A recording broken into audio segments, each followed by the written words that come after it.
শীত প্রায় যাই আর গরম একেবারে চলেই এসছে বলতে গেলে। তাই ভাবলাম আজ একটু শুক্তো বানাই। আর এখন সজনে ডাঁটা, রাঙা আলু এগুলো কিন্তু বাজারে প্রচুর উঠেছে। তবে সজনে ডাঁটাটা আমার অবশ্য বাজার থেকে আনতে হয় না, আমার পাশে বাড়ি এক প্রতিবেশী রয়েছে, দিদিভাইদের গাছ থেকেই সজনে ডাঁটাটা পেয়ে গেছি। তাই ভাবলাম আজকে শুক্তোটা বানাই, কারণ এবছরে প্রথমবার শুক্তো বানাবো, তাই ভাবলাম তোমাদের সঙ্গে শেয়ার করি। তো চলো বন্ধুরা, পুরো ব্লগটা দেখো, আশা করছি তোমাদের ভালো লাগবে।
শুক্তোটা তো মোটামুটি রেডি হয়ে গেছে, কিন্তু এখনও অসম্পূর্ণ।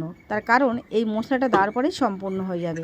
আর এই মশলাটার মধ্যে দেওয়া রয়েছে রাঁধুনি, যেটা হচ্ছে কি শুক্তোর মেন মশলা। আর তার সঙ্গে রয়েছে 3 চামচ মতো পোস্ত দিয়েছি বন্ধুরা।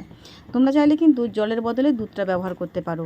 আর লাবাবের আগে অবশ্যই একটু ঘি দিয়ে লাবাতে পারো, কারণ ঘি আর দুধটা আমার পছন্দর নয়, তো তাই আমি ওই জন্য দুধ আর ঘিটা দিলাম না। তোমরা কিন্তু অবশ্যই দিও বন্ধুরা, যদি পছন্দ করো। আর হালকা একটু মিষ্টি দিয়ে দিলাম, কারণ শুক্তো মানে একটু হালকা মিষ্টি খুব ভালো লাগে খেতে। তো চলো বন্ধুরা, আজকে এই শুক্তোটা তোমাদের কেমন লাগলো অবশ্যই কমেন্ট করে জানিও।